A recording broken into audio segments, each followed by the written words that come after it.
Oh, God. What is it? Sorry, I just turned on my phone.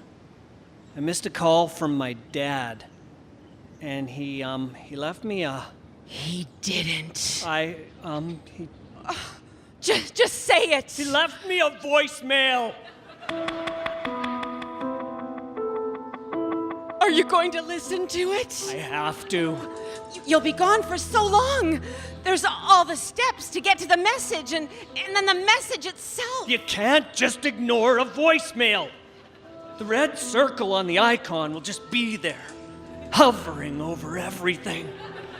My phone will never stop telling me I have a message. I can't live like that.